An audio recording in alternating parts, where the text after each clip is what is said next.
piety, and I was telling him with his Arab homeboys there, y'all ain't coming over, taking over no masjid or nothing. Y'all must be, we ain't doing nothing stupid like that, you know.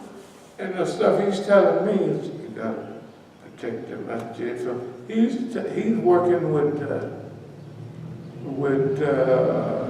Mukhtar. They all working, it's clear. In the meantime, Imam has a $25,000 reward out because his son that went to our school got killed. You know, okay. Now, time before last when I was in, maybe it was last year, the year before last, because I stayed out a whole year, and I stayed out so time before last when I was there. I saw him drive by the masjid. He looked real distraught. He didn't stop. Come to find out, his two nephews got killed also, just got killed. Okay. Now, see, Oakland is changing from Negro to Mexican. They grew up with all the Negroes. They in with all the Negroes. But they gonna try to sell a little dope, and they right smack there with the Mexicans, and they don't like Mexicans. And they say that clear. Imam was telling me in the masjid, I said, yeah, I like Mexicans, man. I have one happiest time down in Mexico. I hate them. Well, that's because that's probably who killed his son, but it's two. See, you can't start playing around with religion. He visibly sabotaged my cars, like one of the four holes I have out there. He sabotaged and loosened up the timing belt, so as soon as you get on the highway, you know what I mean, it pops off and it gets tightened up in there and it throws everything off. Okay. I already know all of that. But they don't realize you got to do right. There's certain things that's going on, you should, if you ain't gonna do right, don't get mixed up in them. See, because what's going on here is over all of their heads. They should have figured out by now, it's not me they fighting, because I can't stop, or I can't manipulate all this stuff going on. I can't manipulate all of this. Yeah, we play with the white man, yeah, and we do arrange that, but that's Allah giving us the foresight to do it, and then Allah is making it happen. And when it says that I will protect you from things you see or you know and you don't know, this is Allah. So, see, after you have a few little things come up, you're supposed to say, hey man, something going on here a little beyond that. You're supposed to step back and look at it or something. They don't do that. That's what happened to everybody. That's what happened to abdul-Alim. That's what happened to the wave upon wave of people who came there before them. As if they was the first wave. They wasn't the first wave. And what we're getting ready to do now in Oakland is not, it's so exciting because it's like starting all over again with the know-how and the experience. You know what I mean? When you go through it the first time, there's a lot of challenge and there's a lot of iffy stuff. And well, this time it's just as exciting as doing it the first time, but with the knowledge and experience of how everything works. So this is a different time. What has happened with the people here and there is they have not sit back and looked and studied that there's something bigger. See, that old saying about the people, bring you down to their level and beat you with experience. That's what they try to do. They can't get up to where we are. So they try to bring us down with that stupid stuff. So we'll respond to them. Why would we respond to them? The other thing is very important. They didn't help us get here, and they couldn't stop us from getting here. And historically, I don't want people to take this wrong, but we don't need them, and we're not afraid. We don't need, when we went to South America, when we went to Africa, we went by ourselves. Everybody there said they loved us, but they didn't do nothing to help us. Didn't nobody even call me and track me down to find out where you at. Well, I had to call them. When I hooked up in South America, I hooked up with the second string. The first string had they was going by the rules. Well, Big Hank is finished. I stayed overtime in Oakland making sure that they had a package to work with. A pound of blow ain't much, but there's a lot there, and make sure you have a little something to work with. So you have something to work with. Okay. They were supposed to keep the thing rolling right along like it was. And I'm in exile. They didn't do that. I said, well, goodbye. And so, when I hook up the second string, and the second string get rich, yeah, we ready to roll now.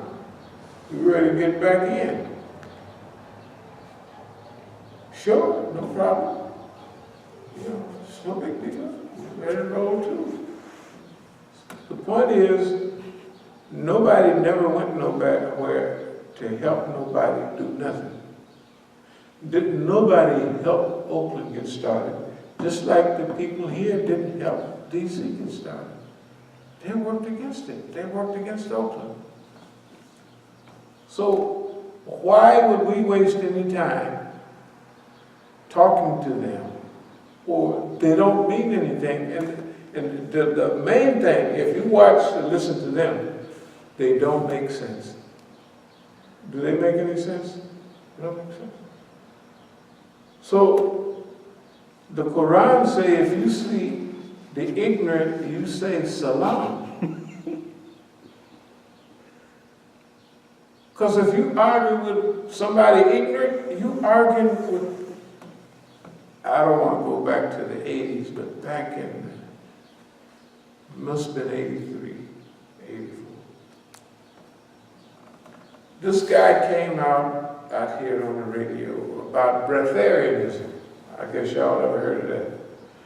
Breatharianism was the idea. I heard about it. Then I was at the Youth Development Center with a PhD Negro. He run the Youth Development Center on 82nd Avenue and East 14th in Las Vegas. A PhD, dashiki black person. So I was in the office talking to him, we read the Sunday. Yeah, man. He said, well, have you picked up on spiritualism? You picked up on breatharianism? I said, yeah, I heard a little bit about something the other day, that if we are in right tune with the natural environment, then we would get all the nutrients and everything we needed out of the air. It's called breatharianism. I said, yeah. I said, we're creationists. We believe as a creator. These are African creation. I said, well, why the Creator gave us a stomach, all these teeth and everything? What, to chew up the air? What was all that about? No, see, that's for you to survive on a low level till you get up to the high level. That's how you have to do it. That's how you have to do it. So, next time I heard about it, it was on they had a call-in show. And the guy was saying,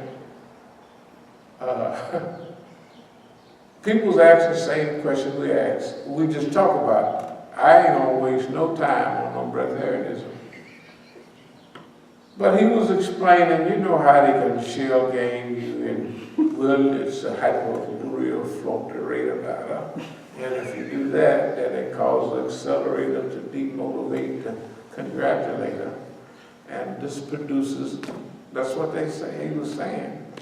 So, one person called in, he said, all of y'all are stupid. You arguing with this guy, you are a damn fool, arguing with this guy. And then the next 2 days, the guy got caught coming out of McDonald's. Anyway. What was he doing in McDonald's with a bag and everything in his hand? He resorted back to the lower level. Yeah, because that's what arguing with those niggas would be. About breatharianism. They don't make sense, right? So why would we, that's why I said don't even, this is our show. No, it's our show. This thing is scientific. We have to do the best we can.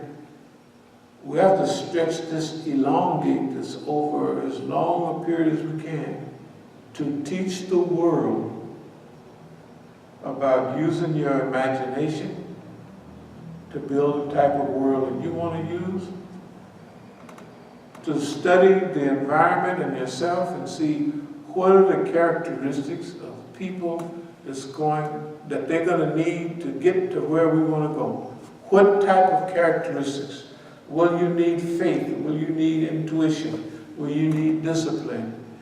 Will you have to be able to overcome adversity? The Quran talks about patience and adversity all the time. What are the characteristics that will be needed? That's our job, to teach the people. Because actually we have done it in our own lifetime, and it's not that we're just not dead, it's that we're not beaten. And it's not only we're not beaten, it's like the Thriller in Manila. That was a win for Ali, but boy, he had to tussle for that, right? We're not tussling like that. The things that they do to us, they broke everybody else.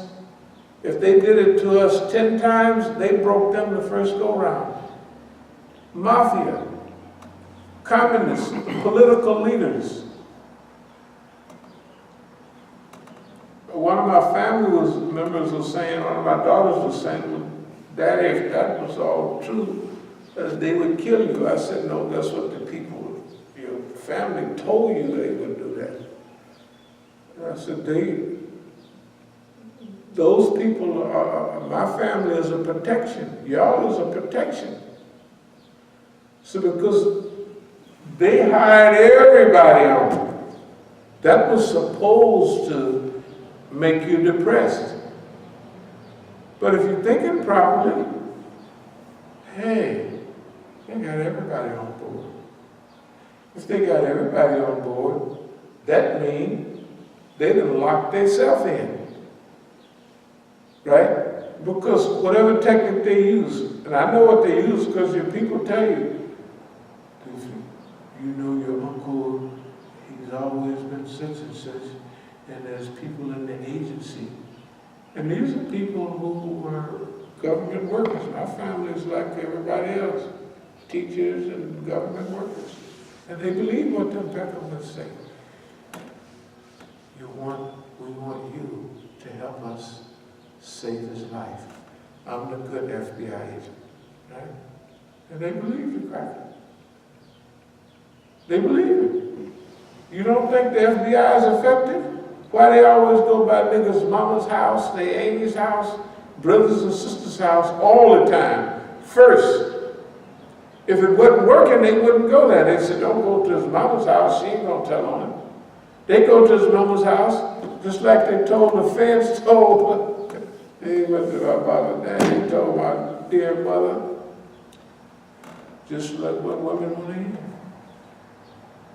The good guy. We just want to keep him safe. He's running around in Africa, South America, and they tell him a little something they know is true, because you can just send him a goodwill card or anything. You know. So my daddy told my mama, he said, yeah, they want to keep him safe in the penitentiary. That's what they call prison in the South. They tell the truth. You help him, your boy will be safe in the penitentiary. That's why they want to keep him safe. That's just what they want to do. My mother still didn't get it. All she could think about is those, they read something in the newspaper. Colombia people come out of the walls, it's jungles, which is, some of it is true. They show people, you know, piranha fish eating people up and stuff, you know, and down in South America. And they know you done just went on a boat trip. Oh, he gonna fall in the water, the piranha fish gonna eat him up. So the government tell your family stuff. And they told mine, you know how he is. You have to help us slow him down. Because if you don't help me, then these guys, you know what they're gonna do. Which is halfway true for them. They're gonna get rid of, you know. And like my daddy told me when I came back home and I was trying to, that stuff I showed y'all in the 70s, I was trying to prove everything against the police. My daddy told me this was right. He said, you know, when you know too much, what do they do to you? Because my father, he ran a gambling house, and he told him, boy, just pay them Peckerwoods they share and go on about your business. All this old black talk and stuff like that. Pay them Peckerwoods they business. I knew it was true because I was getting arrested one time. And people called us, and people called there, the PG&E, like Pepco truck was watching us. So I went around to my house, Spot told the brother to clean up. He got away with the dope. And then I parked in the driveway where they couldn't get in. So they said I was still selling dope. So they took a key and went up to the apartment and said, you have dominion, so we're going to give you a case. I won the case, don't make no difference. But while they was up there, the people had called my father, so my father came by, and the whole vice squad knew him. Hey, it's the gambler. And he was trying to tell him, just let the boy, he ain't gonna bother. That's what my father was telling them, and I said, man, I didn't know my daddy knew all of these, he paid them off. They wasn't mad at him or nothing. They was all like, we just going through the motions. That's what they was telling my father. We going through the motions. My daddy telling me the next day when I get out, you gotta pay them people their money. How the hell you think you gonna sell dope and ain't gonna share with nobody? He was telling me this is the way, and he came up in the gangster world. That's the way you do. This is how the system works. This is how the system works. Wow. And he was telling me, boy, you know where your parents worry about you. That's the way. What is wrong with you? What's wrong with you, boy? Because he gave me the game on stuff. I learned everything from him. But I just bumped that white man. He was born in 1900. He know how this stuff goes. All the gambling joints they had in Arkansas, all his old partners was out here. I didn't know that. I thought they were just old men fumbling around. Then I realized they all carried pistols. They was all gamblers back that was his hustling partners. You know what I mean? And so the point is that We got where we got based on some protection. It's God's protection. But we didn't play the game according to, their rules. We didn't play this game according to their rules. And we have done very well, and we are doing very well. But the future is much brighter than our past. The only thing is, our job is to show you all of this is possible, because we've already done it. All the stuff we talk about, we have accomplished that already. If we were to fold it up and go home tomorrow, we've done the best job so far. You got to remember, Malcolm, King, all the other groups and movements did not give you a solution to how to challenge the system. They identified the problem, but they didn't have time. Malcolm never had time. You have no rule guidebook on what to do, on how to do it. Stages of development in the movement, characteristics needed for the struggle, how to identify this, that, another. He made allusions to it in speeches. And by 1968, Dr. King was depressed when he ran up against the stuff we ran up against years ago. He was depressed. By the time they killed him, he was already depressed. We haven't never been depressed. We've always looked at it, well, there you go again. Let's see what this is. What play was that? Oh, that's we got this whole playbook. Okay? So, the last point I want to make is that this encirclement and suppression and using all family members is a protection.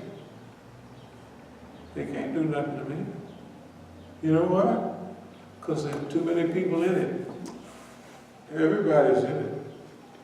They play to an audience. Yeah, they go, everybody into it. They just had foolishness there. That's okay.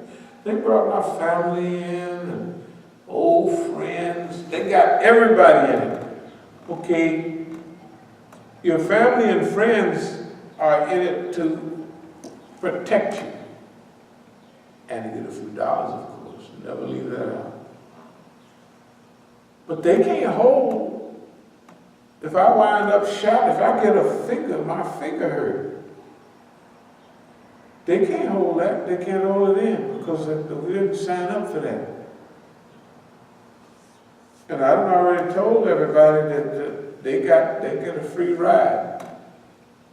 Because they do. You know, like I told my sons, I say, y'all rotting in the pen. First I told them one truth. I said, look, this is the early 80s. I said, look, young fellas,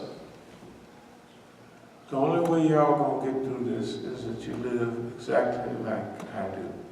Now you can imagine they looking at me in the way I live, fasting, working out, not married, and everywhere we go, they said, Dad, you got plenty of play. You know, so they old enough to know that. You know, and I ain't taking no play, I ain't taking no money, I ain't taking no. I said, Dad, do you know what that looks like? Square. Square. It looks. One of my younger son said, Dad, this is a lonely business you in. I say, I am by myself, but I am not lonely. I like this, you see how? But to them, so they was full of challenge for the white man. After 3 or 4 times going back to the pen, I tell them, look, man, don't the white man come by and, yeah, man, they all, I said, well, go, sign on the team. Since you stay in the penitentiary, you can't tell them nothing now. Cooperate with them. So what I told both of them, why not? They can't do nothing to me. In fact, they give me a head, a tip, you know. So when Mukhtar is doing all this foolish stuff, he's doing it with my sons against me, the damn fool. And he don't think we blinking. Yeah, okay, yeah, okay. And we play it out just like it's played, because I don't know where the monitor is, where the thing is, where you hear nothing, you know. So I told them, you guys in '80s, early '80s, mid '80s, you ain't gonna get through this unless you live like me. I told them then, you can ask them, I said, they're using the same stuff on you guys they use on the Soviet Union. They were, it was using it then, and they know it. But you know something, Father? We was a wonderful team, us three living in the Masjid together. They'd pick up on stuff. I said, yeah, Dad, that brother act like a B-word person. I said, yeah, you're right. One time, my youngest son, he picked up on one of the biggest polices. So I asked him, he was 11 or 12, I asked him, you're right. I said, what system are you using? How are you going to figure that out? He said, well, Dad, when he was up speaking, I always address a person that's speaking in a police uniform. If it fits and it looks good, he's a police. So, hey man, who am I to argue with a system that works every time? Right? It worked. They were always right, just like I'm right most of the time about the funny people around. So they were giving me a lot of support. So they got to get rid of them. So they started running to the pen, setting them up with girls, everything, dope, everything. And I'm saying, yeah, I got away.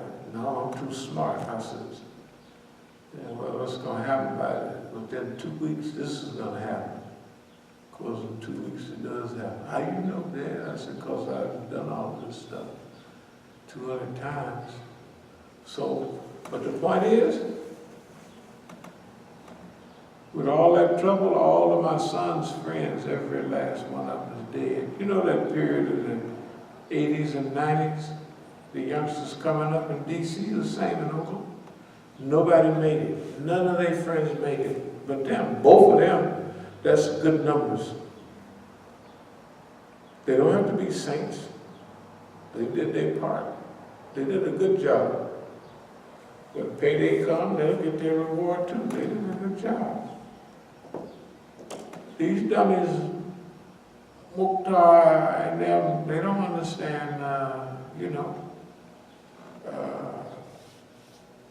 when Allah help you, He help you with all kind of stuff. That everything becomes an aid. There's nothing bad, it's all good. So anyway, I said all that to say is that we don't allow other people to affect our focus. The main thing in struggle is to stay focused, like I guess they say in basketball, keep your eye on the ball. And they used to say about this guy, Gretzky, the guy that did what is that, hockey stuff? Wayne Gretzky. Yeah, that's him. He said he could tell he was always where the puck was going to be, not where it was. That's the way we do. Where is the movement going? We're there every time, right there waiting. In a hammock with a straw in our mouth. Everybody's sweating, walking up. How long you been on? We've been here for 4 or 5 years, 9 or 10 years. And have a drink, cool drink there in the box. You know what I mean? Rest yourself. Right? We've been there waiting on them. That's the way you think about it. All of this stuff that they jumping up and down about, we've been here all the time. Where's it going? We've been there, we're there waiting for them to come. And the last part is, we're there waiting for them to come because we're not doing this based on what we're going to get out of it. Right? We're doing it because this is the mission that Allah gave us. And it's a true thing the white man said, once you found out what your mission is in life, you'll never work again. In other words, it ain't hard. I know I got up this morning, I was hanging out with the kids. They had some program on TV, you know, they can get this hula stuff and they get all of them. So they had one on called Timeless. Timeless? Timeless. Uh-huh. You know, when they go back on the time machine, Okay. they'll go back to the Alamo, they'll go back to John Kennedy, they'll go back, the reason I'm telling you, because I watched 6 or 7 or 8 of them last night. I was just sitting there with them, I said, well, I'll watch one. Now the thing that they was, they said, they're going back to Alamo. No, they was going back, first they was going back to, it's this guy Rittenhouse. Rittenhouse is like the devil, kind of, like the white man. That's the whole thing. Boy, it's beautiful. Causing all this fitna, they got to go back in time, because Rittenhouse, the Masons or somebody, is trying to fix certain things in history. This group, a white girl, a Negro, and a white boy, they go back and make sure history go right. Oh. Every time they go back in history, they get ready to assassinate Lincoln. I said, April 15th, 1865. Then they get the Alamo. I said, 1836. Jim Bowie, David Crockett, Colonel so-and-so, Santa Ana. Then they got Las Vegas in 1962. They got a gangster with deep shades on. I said, that's Sam G. and Connor. You know, I mean, Right. I said, Dad, you gotta be quiet. You gotta let us see this stuff. But every day, everything the French and Indian War, the guys is fighting with hatchets. Say, y'all don't remember that? I said, you remember Patriot? Yeah. So you remember the guys was fighting with a hatchet. He opened his little box. He had a hatchet in there, and it was talking about stuff. I said, this place is where Fort Wilderness, all of that. So they didn't see this stuff before. I said, this poor guy is just a walking history.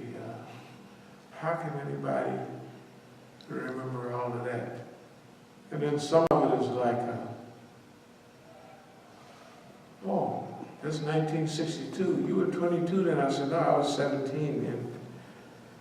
So this stuff here, you lived through it. I said, yeah, I was grown and all of this stuff here. I remember this stuff. I read about it, studied about it, but all the stuff I said, you know, I was born in 45. And to them, 45, Fatima used to say, was that back in slavery? Because they don't have the right time. I said, there's a Reconstruction, same as 45 in the South, it was just like Reconstruction. But y'all got to get your timelines together. But anyway, dear believers and people listening, we should prepare ourselves for this great liberation struggle that's going on now. There's a global liberation struggle going on worldwide. We are proud and happy and honored to be a part of the liberation struggle and the resistance movement of North America. It looks like But that's our job, since nobody else is, volunteered for it. And it also seems that Allah subhanahu wa ta'ala has prepared us for this mission.